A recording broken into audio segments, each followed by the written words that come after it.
વડોદરામાં પ્રદેશ કોંગ્રેસ પ્રમુખ અમિત ચાવડાએ એક પત્રકાર પરિષદ સંબોધી હતી, જેમાં તેમણે રાજ્ય સરકાર પર આદિવાસી મુદ્દે આક્ષેપો કર્યા છે.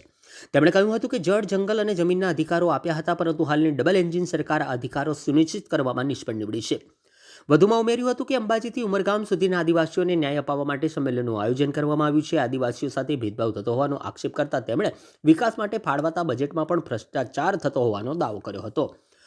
આ પ્રસંગે તેમણે જણાવ્યું હતું કે વિરોધ પક્ષના નેતા રાહુલ ગાંધી 23મી માર્ચે વડોદરા આવશે અને આદિવાસી વિસ્તારના પ્રશ્નો અંગે ચર્ચા કરશે.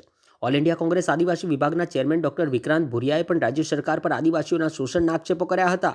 તેમણે ટ્રિપલ એન્જિન સરકાર હેઠળ આદિવાસીઓને યોગ્ય ન્યાય મળતો નથી અને એસઓયુ માટે આપવામાં આવેલા વચનો પૂર્ણ થયા નથી તેવા આક્ષેપ કર્યા છે. સાથે જ વિરોધ પક્ષના નેતા ડોક્ટર તુષાર ચૌધરીએ પણ જણાવ્યું હતું કે આદિવાસી અધિકાર સંવિધાન સંમેલનમાં લગભગ 1000 જેટલા ડોક્ટર, એન્જિનિયર અને એન્જિનિયરોના પ્રતિનિધિઓ ભાગ લેશે. વધુમાં ઉમેર્યું કે 2006માં જંગલ જમીન માટે કાયદો પસાર થયો હોવા છતાં પણ 18 વર્ષ વીત્યા બાદ પણ આદિવાસીઓને જમીન માલિકીનો હક મળ્યો નથી. સરકારી નોકરીઓમાં પણ તેમને યોગ્ય લાભ મળતો નથી. કોંગ્રેસના નેતાઓએ દાવો કર્યો છે કે છેલ્લા 2 વર્ષમાં કેન્દ્ર સરકારે આદિવાસી વિકાસ માટે નાણાં ફાળવ્યા હોવા છતાં રાજ્ય સરકાર દ્વારા તેનો પૂરતો લાભ પહોંચાડવામાં આવ્યો નથી. આ સંમેલનમાં આદિવાસી મુદ્દાઓ પર વિસ્તૃત ચર્ચા કરીને અહેવાલ તૈયાર કરવામાં આવશે, તેમજ આગામી આંદોલનની દિશા પણ નક્કી કરવામાં આવશે. સમગ્ર ગુજરાતમાં અંબાજીથી ઉમરગામ સુધી આદિવાસી સમાજના લોકો વસવાટ કરે છે અને સદીઓથી જળ, જંગલ, જમીનનું જતન પણ કર્યું છે, રક્ષણ પણ કર્યું છે, સિંચન પણ કર્યું છે. બંધારણે એને ખાસ અધિકારો પણ આપ્યા છે અનુસૂચિ 5 મુજબ, પૈસા એક્ટ મુજબ. પણ આ ડબલ એન્જિન સરકારમાં તમામ રીતે આદિવાસી સમાજના અધિકારો પણ છીનવાઈ રહ્યા છે. વિકાસના નામે એમની જમીનો છીનવવામાં આવે છે. વિકાસના નામે એના ઘરો પર બુલડોઝર ફેરવવામાં આવે છે. આદિવાસી વિસ્તાર માટે જે બજેટ ફાળવવું જોઈએ એમાં પણ અન્યાય અને ભેદભાવનો ભોગ આદિવાસી સમાજ બની રહ્યો છે.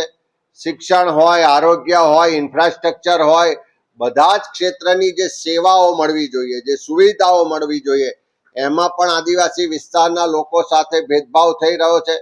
આદિવાસી વિસ્તારમાં મનરેગા હોય, નલ સે જલ હોય, બધી જ રીતે વ્યાપક ભ્રષ્ટાચાર થઈ રહ્યો છે. જંગલ જમીનનો અધિકારનો કાયદો 2006માં લાવવામાં આવ્યો.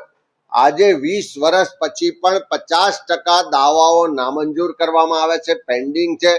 તો એવા કિસ્સામાં ગુજરાતના આદિવાસી સમાજના જે પ્રશ્નો છે, જે સમસ્યાઓ છે, જે તકલીફ છે, પીડા છે, એના મુદ્દાઓ પર ચર્ચા કરવા માટે આદિવાસી કોંગ્રેસ દ્વારા એક સંવાદનું આયોજન રાખવામાં આવ્યું છે.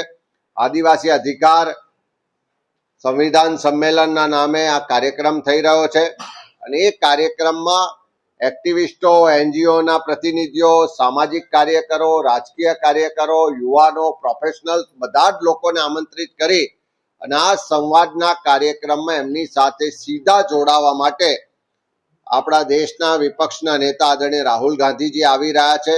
23 તારીખે બપોરે 4 વાગે વડોદરા ખાતે રાહુલજીનું આગમન થશે.